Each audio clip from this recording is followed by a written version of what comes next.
Hola, ¿cómo están? Para mí es un placer nuevamente estar aquí con ustedes y que poder compartir de lo que Dios está haciendo en nuestra vida, cómo lo ha hecho. Y una de las cosas que quiero como comenzar antes de hablar de este tema, que como ya lo hemos estado mencionando, de circunstancias cruciales, circunstancias en las cuales muchas veces nosotros como para pasar de nivel tenemos que dejar el calzado en el escalón de abajo de la escalera para poder sobrepasar esas circunstancias. Es bien importante resaltar y que muchas veces conocemos a las personas pero no conocemos un poco su historia.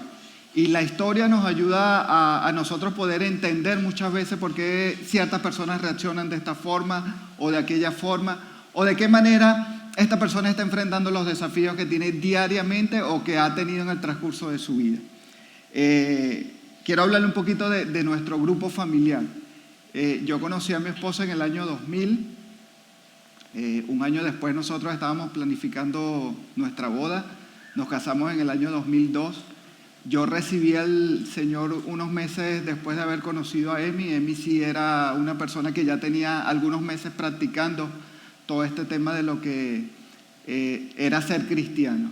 Yo recibí al Señor el 8 de octubre del año 2001.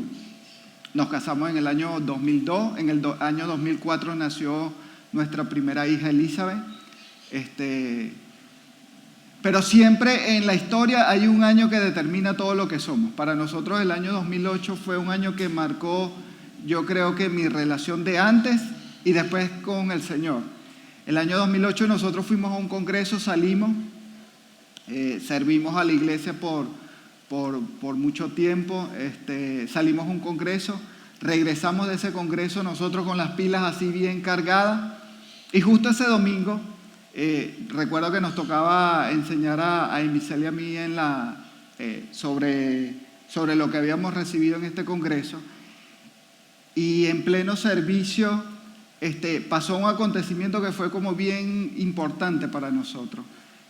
Yo vengo de una familia disfuncional, donde no creía en que el matrimonio podía existir o que pudiera alargarse en el tiempo, porque mi experiencia cuando niño era de que mi mamá y mi papá se separaron.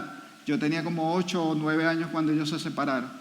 Cuando yo conocí a la familia de Emi y vi el trato de su papá y de su mamá, yo dije, wow, o sea, esto en realidad existe, sí puede existir un matrimonio funcional. La gente sí se casa para toda la vida, como los patos o los votos que hacemos cuando nos casamos. Vuelvo al año 2008, ¿por qué? Porque ese día cuando nosotros estábamos enseñando de lo que habíamos recibido, pasó el primer acontecimiento en nuestras vidas que fue como fundamental. En ese tiempo yo estaba como en esa disyuntiva de qué hacía con mi vida profesional. Mi ascenso profesional iba creciendo muchísimo, pero al mismo tiempo mi relación familiar iba menguando. ¿Por qué? Porque el trabajo demandaba más de mí. Yo tenía que tomar decisiones, o seguía creciendo profesionalmente o repetía la historia que mis padres habían pasado, y yo tomé la decisión por seguir por mi familia. Pero ese domingo cuando nosotros estábamos enseñando, fue como en el mes de julio, en pleno servicio en el cual nosotros estábamos, a mi suegro le dio un primer infarto. A partir de ese momento y ese mismo día nosotros terminamos de enseñar, lo llevamos al hospital, le dimos los primeros auxilios, todo eso, pero ese mismo día fallece. A partir de ese momento nosotros comenzamos a pasar por una serie de consecuencias. A raíz de ese acontecimiento tuvimos que cambiar, salir de la casa donde nosotros estábamos, irnos a casa de mi suegra porque los hermanos de Emi en ese momento no estaban. Comenzaron a pasar varias situaciones.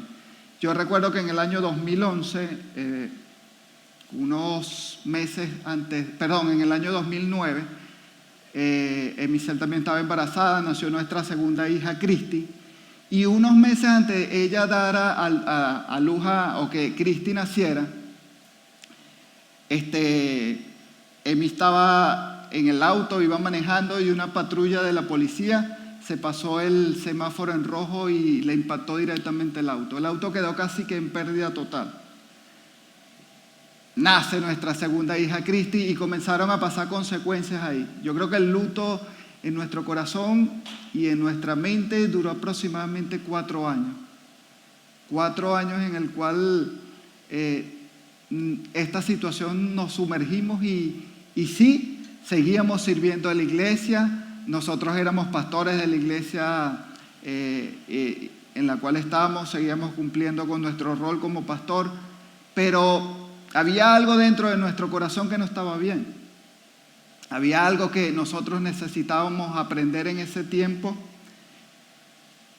y que sabíamos que en el momento en el cual nuestra relación con Dios profundizara, íbamos a encontrar muchas respuestas. Año 2011 nace nuestra tercera hija, Osana. Cada nombre de nuestra hija tiene algo en particular, porque tiene que ver una época en la cual nuestra relación con Dios cambió. Elizabeth significa consagrada con Dios. Cristi significa la ungida. Y Osana significa libertad. Entonces, en cada uno de esos acontecimientos vimos la mano de Dios, por supuesto. Pero en el año 2016 recibimos otra noticia. La mamá de Emi se fue a hacer su chequeo mensual como todo el mundo o todas las mujeres se lo hacen después de cierta edad. Y cuando vamos a buscar un resultado de una biopsia que le hicieron, nos tocó a nosotros abrir el examen para ver qué pasaba. Y cuando leemos el resultado, triple negativo, nivel de estadio 4, cáncer de mama. Entonces, cuando yo pienso en todas estas cosas y pienso en las cicatrices que nosotros podemos tener como individuos, como familia, nos hace como poder reaccionar ante situaciones de una manera diferente. Es como un militar o un veterano de guerra, él exhibe o muestra estas marcas que tiene de fusiles, de metralla o de acontecimientos que le ocurrieron cuando estaba en batalla. Yo creo que espiritualmente ocurre lo mismo. Nosotros de una u otra manera espiritualmente mostramos esas cicatrices. Entonces, el tema de hoy es algo como bien complejo, porque ahí vamos a hablar sobre una historia en la Biblia en la cual pasa todo lo que no debería pasar. Y es el mismo Jesús. Me encanta la óptica que tiene Juan, porque Juan le da como que ese acercamiento, ese como que si lo vivió ahí tan cerca. Cuando tú lees el Evangelio de Juan puedes entender esa intimidad que hay en lo que le escribe. Pareciera que fuera uno de los evangelios más fáciles, pero de igual manera es profundo en cada una de las cosas. Pero antes de entrar vamos a leer lo que dice Santiago capítulo 1. Y por eso le digo, parece que fuera contradictorio todas estas cosas. Y dice así: hermanos míos, considérense muy dichosos. Y mira la palabra que está utilizando, dichoso. En medio de las pruebas, en medio de circunstancias, en medio de desafíos que tenemos nosotros, cuando nosotros hablamos de circunstancias cruciales, generalmente lo asociamos con un problema. Yo de hace como 4 o 5 años para acá, yo cambié de mi vocabulario, cambié la palabra problema y ahora le digo es desafío. Porque cuando yo hablo de un problema es como que algo que no tuviera solución. Es algo que definitivamente el individuo de una vez ya fija de que es algo que no tiene solución. Pero cuando esa circunstancia, ese problema, yo le cambio el nombre, no quiere decir de que no está sucediendo, pero yo le llamo desafío. Yo cuento con herramientas en las cuales yo puedo enfrentar ese desafío y sobrepasarlo. Entonces, Santiago nos está diciendo que nos consideremos dichosos cuando tengan que enfrentar con diversas pruebas. Imagínense, estamos hablando de decisiones cruciales. Son aquellas que van a determinar cómo va a ser el desarrollo de nuestra vida por las decisiones que estamos tomando en medio de esas circunstancias. No estoy hablando de que si espero la micro o no espero la micro. No estoy hablando de qué ropa me voy a colocar hoy o qué no me voy a colocar. Estoy hablando de situaciones en las cuales muchas veces nuestra vida puede pender de un hilo. Imagínense situaciones en las cuales tienes que tomar la decisión de que si te divorcias o no te divorcias, tienes que tomar decisiones donde si el abuso sigue o no sigue, tienes que tomar decisiones en las cuales vas a enfrentar la enfermedad, sí o no. ¿Cuáles son las decisiones que tú tomas en medio de esas circunstancias? Yo pienso que cada uno de nosotros, cuando enfrentamos este tipo de circunstancias, muchas veces, ¿qué hacemos? ¿Dónde colocamos esas circunstancias? Y yo quiero que con esta pregunta comenzamos a introducirnos en el tema en medio de las circunstancias cruciales de tu vida. Cuando tu vida pende de un hilo, cuando tú sabes que esa decisión que tú tienes que tomar es importante, ¿dónde la estás colocando? Sigue diciendo el Santiago, dice, pues ya saben que la prueba de su fe es lo que produce una vida constante.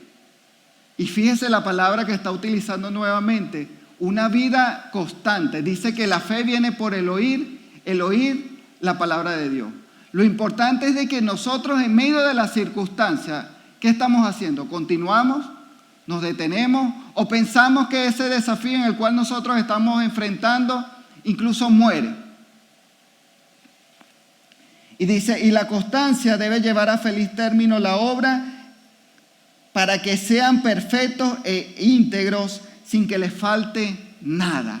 O sea que en medio de las circunstancias nosotros debemos estar dichosos, tener la plena confianza de que algo puede cambiar, pero además de esto, los desafíos que nosotros van a acrecentar nuestra fe. Todo lo que está ocurriendo en nuestra vida, por todas las circunstancias, los desafíos, los obstáculos que nosotros estamos pasando, tienen un propósito. Y ese propósito es aumentar nuestra fe. Sigue diciendo para que sean perfectos e íntegros. Imagínense, la Biblia, la palabra perfecto significa maduro. Yo quiero hacer una pregunta. Cuando nosotros tenemos circunstancias y desafíos en nuestras vidas y salimos de esas circunstancias, ¿somos los mismos antes de enfrentarlo o hay un cambio cuando nosotros enfrentamos esas circunstancias? Definitivamente hay un cambio, para bien o para mal. Pero nosotros debemos como caminar en pro de estas cosas. Entonces hay una historia, como le comentaba al principio, que tiene que ver con estas cosas. Una historia donde lo que naturalmente nosotros esperamos no ocurría. Incluso la misma reacción de Jesús, que es lo que tú y yo podemos estar esperando que Jesús haga por nosotros. En medio de las circunstancias, los desafíos que estamos atravesando, Jesús no lo hizo. Y dice así, está en el Evangelio de Juan y comenzamos en el versículo 1, por supuesto. Seguramente usted ha leído esta historia y dice, había un hombre enfermo llamado Lázaro, que era de Betania, el pueblo de María, Marta y sus hermanos. María era la misma que ungió con perfume al Señor y le secó los pies con sus cabellos. Los dos hermanos mandaron a decirle a Jesús, Señor, tu amigo querido está enfermo. Cuando Jesús oyó esto, dijo, esta enfermedad no terminará en muerte, sino que será para la gloria de Dios, para que por ella el Hijo de Dios sea glorificado. Entonces, aquí hay varios aspectos que nosotros debemos resaltar. La circunstancia por la cual hoy día tú estás atravesando no es una circunstancia en la cual tú puedas decir, bueno, pero ¿por qué todo lo malo me pasa a mí? Hay muchas circunstancias, a pesar de las decisiones que nosotros tomemos, porque definitivamente hay una ley de siembra y cosecha, de causa y efecto. Lo que nosotros sembramos, por supuesto, es lo que vamos a cosechar. Sin embargo, hasta esa teoría puede tener una renovación o puede haber una enmienda en medio de esa renovación. Y está diciendo de que las circunstancias por las cuales nosotros estamos atravesando, muchas de ellas, a pesar de que fueron circunstancias generadas por nuestras decisiones, están fomentadas ¿para qué? Para la gloria de Dios. Sigue diciendo más adelante el versículo, dice, Jesús amaba a Marta, a su hermano y a Lázaro. Yo quiero resaltar esto bien importante porque no solamente era un milagro como los que nosotros estamos acostumbrados a leer, sino que era un milagro en el cual había una relación, había un nexo. Y dice la Biblia y nos está hablando de que amaba a estas personas. Imagínense, amaba, dice, Jesús amaba a Marta, a su hermano y a Lázaro. O sea que había una relación diferente a aquellos milagros que podemos evidenciar y de que se relatan en los evangelios, en los cuales de pronto apareció una persona y ocurrió un milagro, o apareció otra persona y ocurrió un milagro. Aquí había una relación. ¿Y qué es lo que quiere decir esto? De que es la misma relación que usted y yo hoy tenemos con el Señor. De que cuando nosotros le entregamos nuestra vida como nuestro Señor y Salvador, hay una relación. Y ese mismo amor que siente o que sintió Jesús en ese momento por esta familia, es el mismo amor que siente en medio de las circunstancias que tú puedes estar atravesando. Sigue diciendo, dice, a pesar de eso, cuando oyó que Lázaro estaba enfermo, se quedó 2 días más donde se encontraba. Después dijo a sus discípulos, volvamos a Judea. Rabí, objetaron ellos, hace muy poco los judíos intentaron apedrearte y todavía quieres volver allá. Imagínense, la reacción natural que nosotros podemos esperar de esta historia es de que si Jesús, como dice el Evangelio, amaba tanto a esta familia, apenas al escuchar la palabra, ¿qué haría? ¿Qué es lo que naturalmente nosotros podemos hacer en medio? Cuando sabemos de que hay un sufrimiento en alguien cercano, nosotros dejamos de hacer lo que estamos haciendo y ¿qué sucede? Tratamos de apoyar a esta familia. Pero en este caso fue algo diferente. Fue algo que ni siquiera nosotros nos imaginamos. Sigue diciendo, dice, ¿acaso el día no tiene 12 horas? Respondió Jesús. El que anda de día no tropieza porque tiene la luz de este mundo, pero el que anda de noche sí tropieza porque no tiene luz. Dicho esto, añade, nuestro amigo Lázaro duerme, pero voy a despertarle.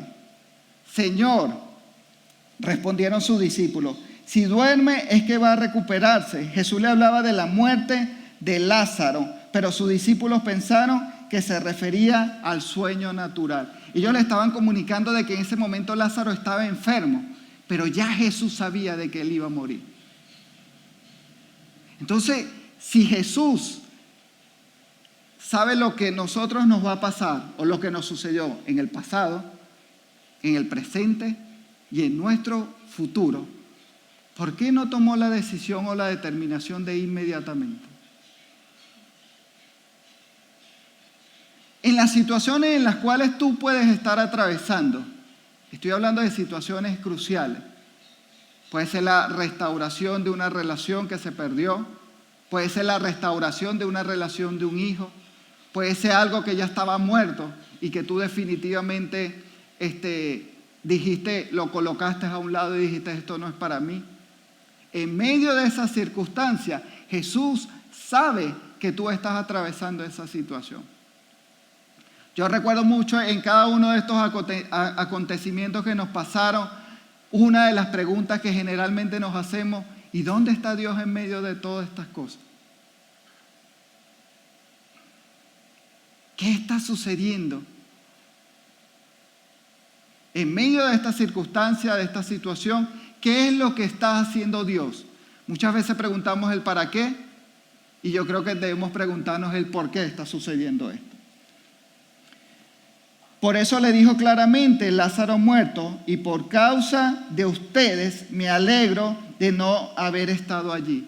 Imagínense, a pesar de la circunstancia que estaba viviendo, a pesar de la circunstancia que estaba allí, Jesús le dice del que Él se está alegrando. Y no solo termina con eso, dice que para que crean, pero vamos a verlo. Imagínense, Lázaro había muerto y por causa de ustedes me alegro de no haber estado allí para que crean, pero vamos a verlo. Le está diciendo, bueno, Lázaro murió, pero esta circunstancia en medio de la cual yo estoy atravesando, esta circunstancia en la medio de la cual yo puedo estar viviendo, o sea, fue establecida para que nosotros, nuestra fe pueda ser acrecentada, para que nuestra fe pueda ser movida, para que nosotros podamos seguir adelante en medio de todos esos desafíos. Entonces Tomás, apodado el gemelo, dijo a los otros discípulos, vayamos también nosotros para morir con él, le estaba diciendo. Versículo 17 dice, a su llegada Jesús se encontró con que Lázaro llevaba ya 4 días en el sepulcro. Lázaro estaba ya desahuciado, estaba muerto. Ya no había nada que hacer. De hecho, por las tradiciones judías, hasta siempre se esperaba 3 días, pero ya el 4.º día ya nada podía ocurrir. Cuando tú estás atravesando por una circunstancia crucial, yo quiero que piense en esa circunstancia en la cual mismo ahora usted está atravesando. Muchas veces, ¿cuál es el consejo que está escuchando? Que le dicen que no se puede, que es imposible, que nadie lo ha hecho, que no es para ti, que no te lo mereces o que no eres digno de recibir eso.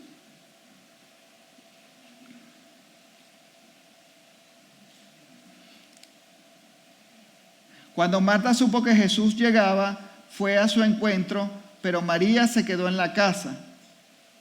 Versículo 21 dice: Señor, le dije a Marta, a Jesús, si hubieras estado aquí.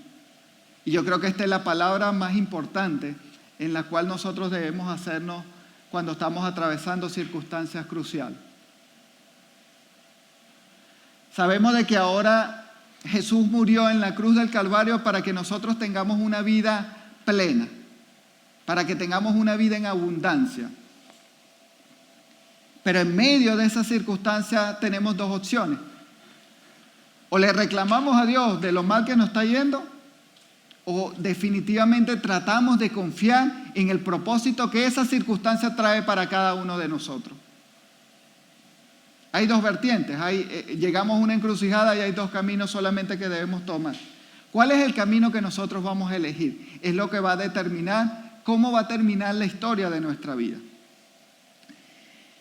Hermano, no habrá muerto, dice, pero yo sé que aún ahora Dios te dará todo lo que le pidas, tu hermano resucitará, le dijo Jesús. Entonces, Marta le está hablando a Jesús y primero le está diciendo: Rabí, si tú hubieses estado aquí. Pero a pesar de que no estuviste, yo estoy clara y sé que tú tienes una relación con el Padre.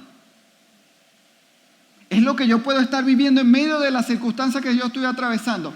Señor, yo sé y hubiese pedido con todo mi corazón que en medio de esa circunstancia difícil tú hubieses estado allí. Sin embargo,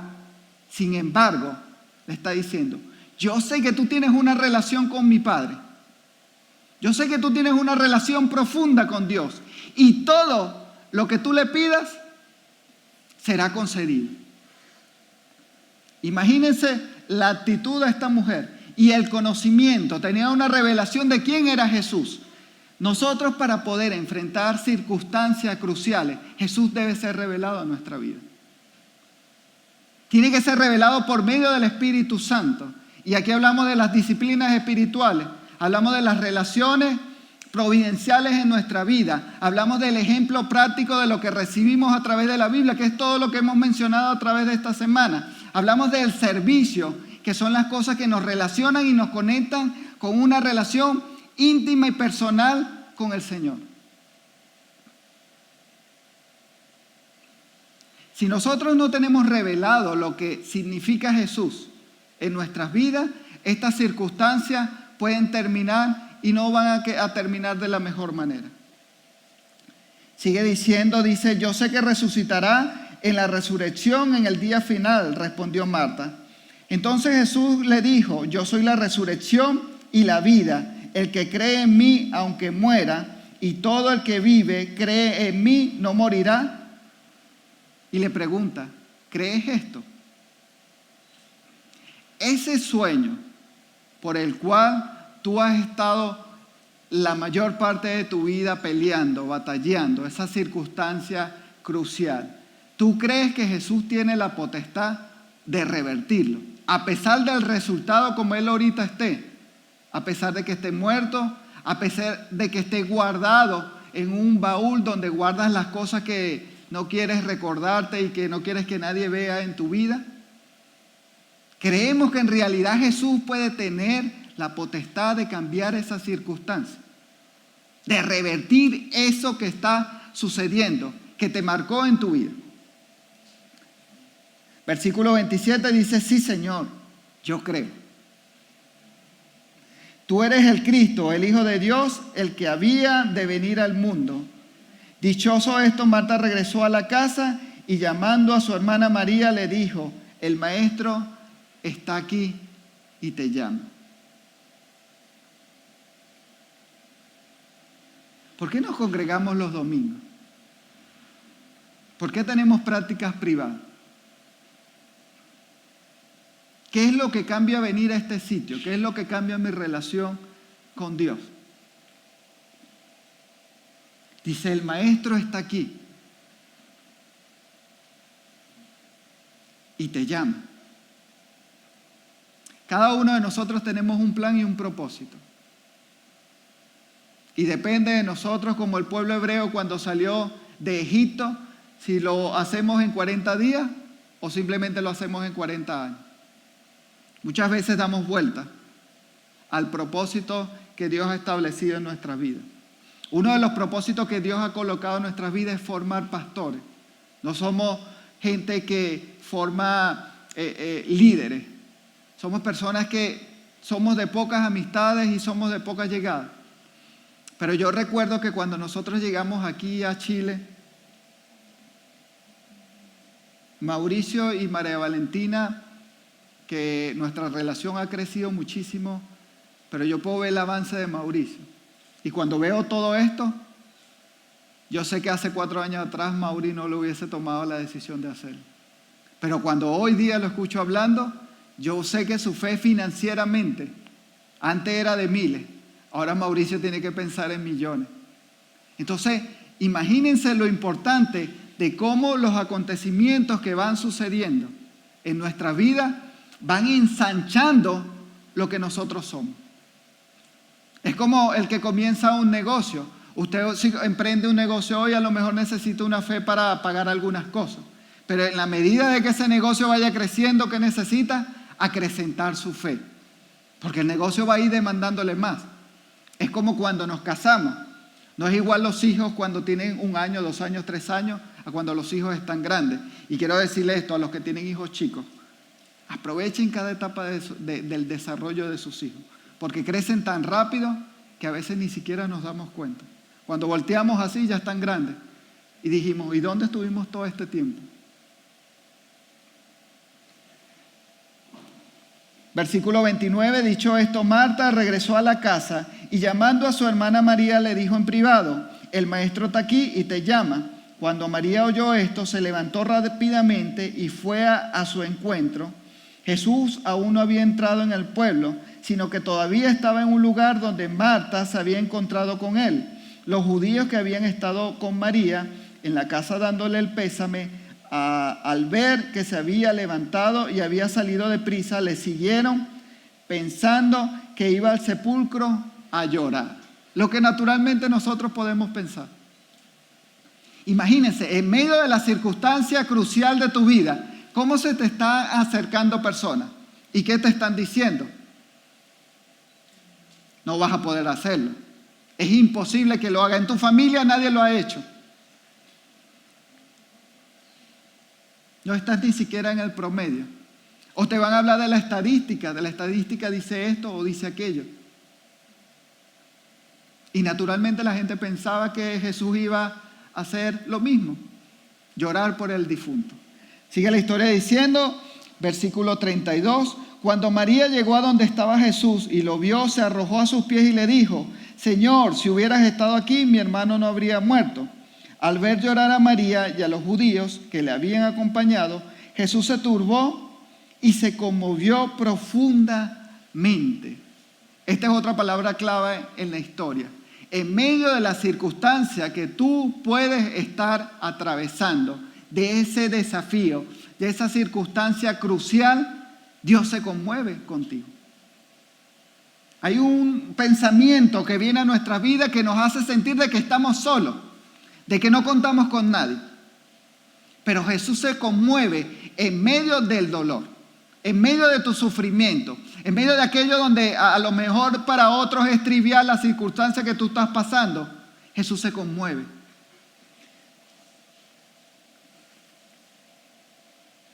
Al ver llorar a María y a los judíos que le habían acompañado, Jesús se turbó y se conmovió profundamente. ¿Dónde le han puesto?, le preguntó. Él se estaba refiriendo a Lázaro.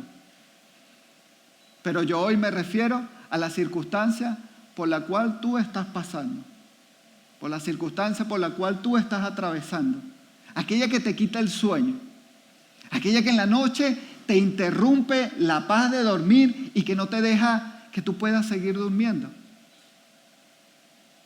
Aquella situación que de pronto puede ser una situación financiera y tú dices no hay salida.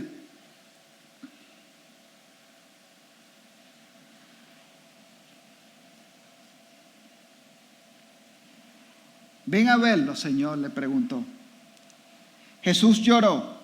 Miren cuánto lo quería, dijeron los judíos, pero algunos de ellos comentaban: este que le abrió los ojos a los ciegos no podría haber impedido que Lázaro muriera. Primero se conmueve, y no solamente Jesús se conmueve con todas las cosas que nosotros estamos atravesando, sino que llora. Llora contigo. Cuando yo, la primera vez que leí este versículo y que sentí que yo no estaba solo, yo creo que cambió toda mi cosmovisión. La cosmovisión es como yo interpreto el mundo a mi alrededor con las cosas en las cuales yo creo. Muchas veces nosotros podemos decir, sí, yo creo en el Señor, yo creo en Dios, Dios puede hacer esto. Pero cuando nosotros tenemos estos encuentros que aumentan, que maximizan nuestra fe, nuestra cosmovisión cambia. Ya no somos los mismos. Y ya cuando vengan circunstancias parecidas a las que ya hemos sobrepasado, a las que ya hemos sobrellevado, nosotros tenemos como que un aval dentro de nosotros que nos impulsa a seguir adelante. Pero quiero que sepas que en medio de lo que tú puedas estar viviendo, lo que tú puedas estar atravesando, no estás solo, porque Jesús está contigo. Dice versículo 38, dice: conmovido, una vez más, Jesús se acerca al sepulcro. Era una cueva cuya entrada estaba tapada con una piedra. Y Jesús dice: quiten la piedra, ordenó Jesús. Yo creo que el llamado esta mañana es a que ese sueño, el cual en algún momento de tu vida sentiste que era imposible y que llegaste, ese sueño lo guardaste, lo metiste en un baúl, le pusiste llave y olvidaste hasta dónde estaba la llave. Lo dejaste allí por stand-by y dijiste, no, esto no es para mí.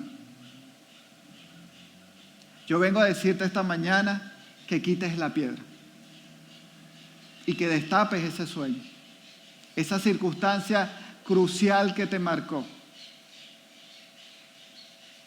Y que así como el pueblo hebreo mostraba su oprobio, los látigos de cuando eran esclavos en Egipto, y habían cicatrices en sus espaldas, que son las mismas cicatrices que podemos ver cuando Jesús murió y que fue latigado.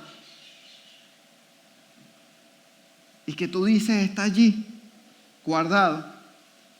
Seguramente hay veces que la olvidamos, es como una habitación en la cual nosotros no queremos que nadie entre.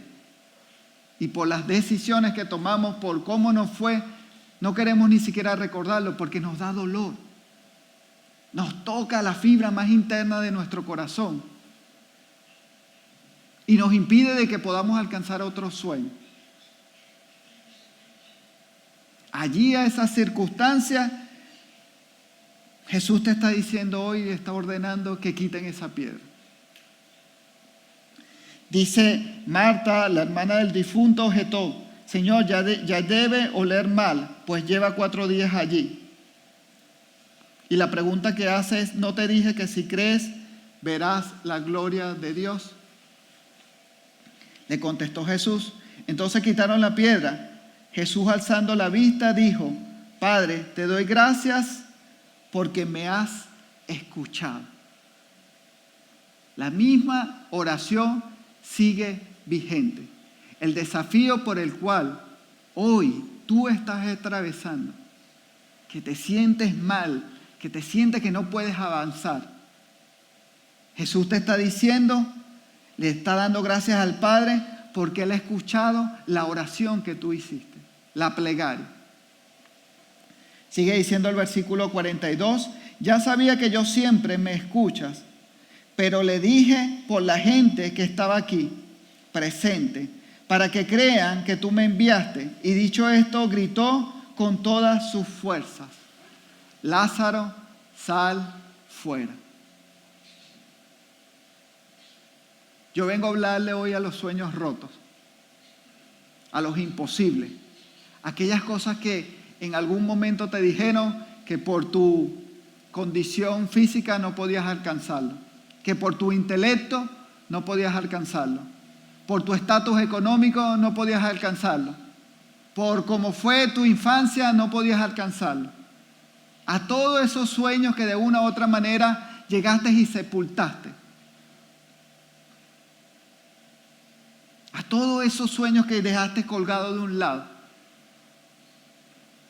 Y que hoy día que sientes que es un lastre y que no te permiten avanzar a esa plenitud que Dios está hablando. A esa vida constante. Hoy el Señor está diciendo a ese sueño que salga. El resultado es, dice versículo 44, el muerto salió con vendas en las manos y en los pies y el rostro cubierto con su sudario. Cada una de las circunstancias que nosotros atravesamos, y ahora estoy hablando a título personal, la muerte de mi suegro, la muerte de mi suegra, el nacimiento de Cristi Isabela. Cuando ella nació nos dijeron tantas cosas que ella no iba a poder alcanzar. Y hoy día cuando nosotros vemos lo maravilloso que ha sido Dios en cada una de estas circunstancias cruciales de nuestras vidas, me doy cuenta de que Dios lo que necesitaba y lo que esperaba de mí y de mi familia era de que nuestra fe fuera avivada, de que nuestra fe pudiera acrecentarse y que nosotros pudiéramos dar testimonio de estas cosas. Cuando yo veo un diagnóstico médico, sí, tenemos en nuestro aval muerte de familiares y de seres queridos. Pero también tenemos unos cambios de diagnóstico que ha hecho el Señor. Entonces yo estoy convencido en mi corazón de que hay cosas sobrenaturales. Y sí, hay unas leyes físicas que están aquí. La gravedad es una de ellas. Pero yo sé de que en medio incluso de esas leyes físicas puede actuar lo sobrenatural. Hay un mundo natural y uno sobrenatural. Y yo creo que el sobrenatural es tan real que mueve a lo que naturalmente nuestros ojos pueden ver. Dice, la fe es la certeza de lo que se espera y la convicción de lo que no se ve. Debemos estar convencidos de que ese milagro, de que ese sueño, de que esa circunstancia crucial por la cual tú pudiste estar atravesando o que ahora mismo tú estás atravesando y que tú sientes de que no tiene una salida, la invitación es a que nosotros podamos decirle, Señor, yo creo en que tú tienes el milagro, que eres lo suficiente para mí.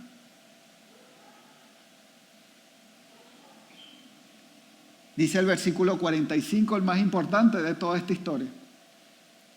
Dice, quítenle las vendas y dejen que se vaya, les dijo Jesús. Muchos de los judíos que se habían ido a ver a María y que habían presenciado, los mismos que fueron a darle el pésame. Cuando tu sueño está allí, va a llegar gente a darte el pésame y te va a decir, tu sueño está muerto. No va a suceder, no va a ser como tú esperas. Pero miren cómo cambian las personas. Dice, a María y que habían presenciado lo hecho por Jesús, creyeron en Él. Las circunstancias pueden seguir siendo las mismas. El desafío puede estar allí, pero la buena noticia de todo esto es que Dios sigue siendo el mismo Dios, ¿sí? Así que quiero orar para que nosotros, la finalidad de esta serie era de que nuestra fe fuera avivada en estos tiempos. Tenemos cosas que definitivamente están sucediendo en el país. Tenemos un dólar que sube, que pasó la barrera de los 1,000. Tenemos una inflación que está comenzando a alcanzar.